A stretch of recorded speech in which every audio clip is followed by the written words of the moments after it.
Oke, Assalamualaikum warahmatullahi wabarakatuh. Oke, ketemu kembali di pembelajaran geografi anak-anak. Jadi ini lanjutan video terkait teknologi, bukan teknologi, tenaga eksogen. Seperti itu. Jadi tenaga eksogen kan materinya ada 3, yaitu pelapukan, erosi, dan juga tentang sedimentasi. Oke, jadi langsung saja. Untuk materi sedimentasi, apa itu sedimentasi dan apa saja yang akan kita pelajari. Oke, check it out untuk materinya.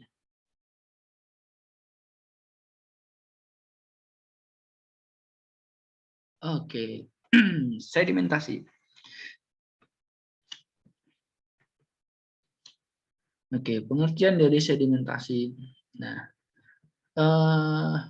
sedimentasi pun sebenarnya kalian pasti juga sudah sering melihatnya, gitu. Cuma nggak tahu udah tahu namanya atau belum. Jadi pengertian sedimentasi adalah proses pengendapan material yang dibawa oleh media tertentu pada suatu cekungan atau daerah rendah, ya, nggak mesti berbentuk cekungan tapi lebih ke daerah yang rendah. Nah, media transportasinya sendiri bisa berupa air, es, angin, ataupun gravitasi, kayak gitu. Nah, jadi begini, erosi tadi kan kemarin sebelumnya kita belajar erosi. Erosi itu kan pemindahan atau pengikisan lapisan bumi, lapisan tanah bumi seperti itu, oleh media tertentu sama medianya, dan kemudian ketika pengikisan itu terjadi turun ke bawah dan mengumpul pada suatu tempat. Nah, pengumpulan dari kikisan-kikisan itu disebut sebagai sedimentasi. Nah, pengikisan yang terendapkan tadi. Nah, jadi di sini poin kuncinya sedimentasi adalah proses pengendapan. Nah, jadi erosi yang hasil erosi itu ketika terakumulasi menjadi satu itu adalah sedimentasi. Bukan hanya erosi ya, tapi juga terkait dari apa ya? Misalkan dari proses-proses lainnya kayak gitu. Itu ketika terendapkan itu namanya sedimentasi. Oke, dari pengertian sudah. Kemudian apa saja jenis-jenis sedimentasi? Oke, jadi yang pertama itu ada sedimentasi fluvial. Nah, sedimentasi fluvial ini faktornya lebih disebabkan karena aliran sungai. Jadi aliran sungai yang membawa atau mengangkut dari material-material permukaan bumi, tanah, itu kemudian setelah terendapkan, yaitu sedimentasi fluvial. Nah, sedimentasi fluvial itu ada beberapa macamnya juga. Yang pertama ada meander. Meander ini merupakan sungai yang berkelok yang disebabkan kelokannya itu karena pengendapan. Oke, jadi bisa dilihat di gambar. Ini adalah yang pertama. Bentuk sungai awalnya tidak terlalu berkelok seperti ini. Nah, kemudian proses yang kedua adalah ini. Ini dikarenakan terjadinya pelebaran atau pengendapan di sini. Terjadi pengendapan di sini. Kalau adanya pengendapan itu kan menumpuk ya, menumpuk tanahnya yang terendam itu kan semakin menumpuk semakin ke atas. Gitu. Nah, sehingga hal tersebut menyebabkan perubahan dari aliran sungainya, alur aliran sungainya, kayak gitu. Karena sedimentasinya ini, sedimennya ini sampai membentuk seperti tanggul sungai. Nah, tanggul sungai sehingga merubah dari arah aliran sungainya seperti itu. Itu adalah sedimentasi fluvial middle. Gitu. Kemudian yang kedua adalah exbolek atau tapak kuda. Nah, di sini sama, ini biasanya juga terjadi di aliran sungai seperti itu. Jadi pada awalnya ini sungainya berkelok ya, sungainya berkelok. Karena adanya pengendapan tadi, karena adanya sedimentasi, misalkan sedimentasinya itu di sini.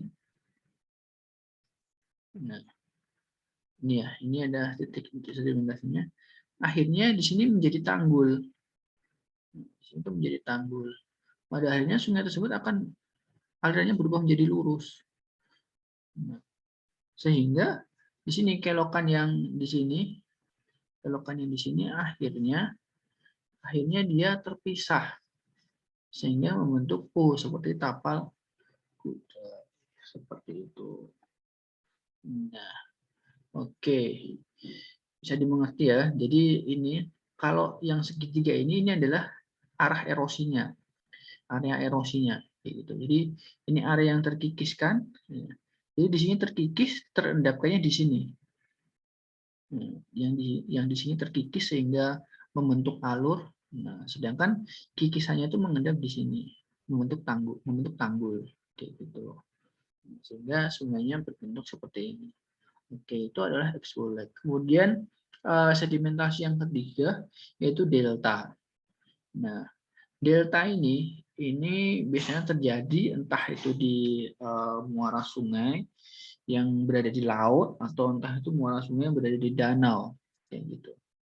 Nah, tapi yang menjadi syarat delta untuk aliran sungainya atau suplai dari sedimentasinya itu bukan hanya dari satu aliran, tapi dari banyak aliran nih, kayak ini 1, 2, 3, 4, dan seterusnya. Seperti itu. Itu yang dinamakan delta. Jadi sedimentasi delta adalah bentuknya seperti ini. Dia akumulasi dari beberapa sedimentasi. Gitu. Kemudian sedimentasi selanjutnya yang membentuk kipas angin. Oke, mungkin ini sering dijumpai ya ketika kalian coba membuka Google Earth seperti itu yang membentuk seperti kipas angin. Sorry, bukan kipas angin ya, kipas manual. Maaf, bukan kipas angin. Kalau kipas angin nggak berbentuk seperti ini, kipas manual. Oke. Nah ini biasanya terjadi di wilayah yang pegunungan ya, atau dia yang sedimentasinya itu agak kencang. Jadi dari tempat yang tinggi ke tempat yang rendah itu yang agak kencang, kayak gitu. Nah, tadi saya katakan mungkin ini mudah dijumpai karena ini. Oke, saya perlihatkan.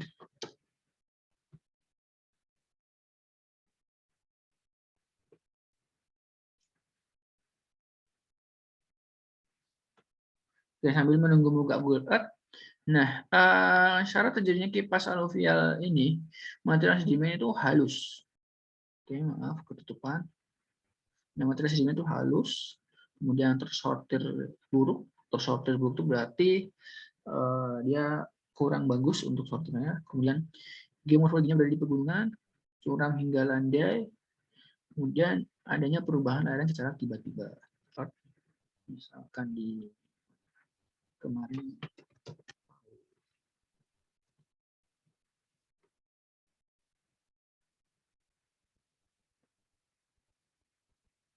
meskipun kurang ini ya, kurang jelas ya. Meskipun tidak terlalu membentuk ya, tapi ini nih secara samar-samar hampir membentuk kipas. Nah, seperti itu. Jadi sehingga nanti akan membentuk seperti kipas manual itu, kipas yang mungkin souvenir. Nah, souvenir di tempat nikahan, nah, kayak gitu bentuknya. Oke. Itu untuk sedimentasi fluvial. Kemudian sedimentasi aeolik, ini dia berasal dari angin, seperti itu, karena gedakan angin. Yang pertama, di sini ada barhans. Barhans ini bentuknya seperti bulan sabit ya, seperti bulan sabit. Nah, mungkin bentuknya nih, mungkin kalian kadang salah membedakan antara parabolik dengan barhan, gitu. Jadi parabolik ini seperti parabola, bedanya adalah dari arah anginnya. Oke, jadi kalau si barhan ini arah anginnya itu dia dari sini, nah sehingga dia ketika terkena ini ya mengenai pasir, akhirnya di sini yang menjadi cekungannya seperti itu. Sedangkan kalau yang parabolik, nah ini arah anginnya dari sini, sehingga yang di sini yang cekungannya adalah yang terkena dari arah anginnya. Seperti itu. Itu untuk perbedaan barhan dan parabolik. Nah, untuk barahan sendiri ini di negara kita ada. Jadi kalau kalian pernah main ke Gumuk Pasir di Jogja, nah, itu ada yang berbentuknya seperti ini, seperti bulan sabit. Itu. Oke. Terus yang selanjutnya ada transverse dunes. Transverse dunes. Nah, ini bentuknya ini membentuk seperti alur-alur kecil. Alur-alur kecil. Nah, ini arah anginnya dia jadi ini ya. Dia membentuk persimpangan ya. Jadi nggak sejajar arah anginnya. Arah anginnya tidak sejajar dengan transversnya. Gitu. Sedangkan kalau yang longitudinal dia gundukannya ini dia hasil dari pertemuan tiga arah angin atau lebih ke sejajar dengan angin yang tengah. Nah, sejajar. Jadi dia dari arah angin dari sini, dan dari tengah sini sehingga membentuk seperti gundukan. Nah, gundukan yang lurus sejajar dengan arah angin yang dari tengah. Seperti itu. Itu untuk macam sedimentasi yang berdasarkan angin atau aeolin. Kemudian sedimentasi marin atau yang berada di sekitar laut, itu yang pertama ada speed. Nah, tentang alam yang terbentuk dari sedimen yang mengendap di sepanjang garis pantai. Nah, biasanya ini dia berasosiasi atau berasosiasi itu berdekatan ya, atau ciri khususnya itu dia berada di daerah teluk. Gitu. Nah, ini teluknya. Nah, kemudian ini adalah sedimentasinya. Ini sedimentasinya atau pengendapannya. Itu yang dinamakan speed. Jadi dia menutup atau berhadapan dengan teluknya. Kemudian yang kedua ada tombolo. Nah, tombolo ini dia sedimentasinya sampai bisa menghubungkan dengan pulau di seberang dari pantai. Kayak gitu. Jadi ini awalnya ini tidak ada. Jadi karena sedimentasi terendapkan akhirnya menghubungkan. Nah, kemudian yang ketiga ada bar atau gosong. Nah, ini adalah bentuk alam yang terbentuk dari sedimen yang mengendap dan menutup teluk. Nah, ciri-ciri bar atau gosong ini berada di daerah laut dangkal. Nah, ini maksudnya di sini adalah garis pantainya, kemudian di sini adalah teluknya. Nah, dia ini menutup atau berada di tengah-tengah teluk seperti itu, tapi tidak terhubung ya. Jadi bedanya dengan kalau Tombolo kan dia sampai terhubung, sedangkan kalau yang bar ini enggak kayak gitu. Ini kan ada pulaunya. Nah, dia enggak sampai terhubung. Nah, kalau Tombolo dia terhubung. Sedangkan kalau bar enggak. Seperti itu. Mungkin itu untuk materi sedimentasi. Semoga bermanfaat, dan kalau kalian masih belum paham silahkan ditanyakan. Dan juga ini sedimentasi ini juga lekat di sekitar lingkungan kalian. Jadi kalau kalian coba melihat di sekitar sungai itu akan ada sedimentasi. Jadi tanah-tanah yang agak halus itu adalah dari hasil pengendapan.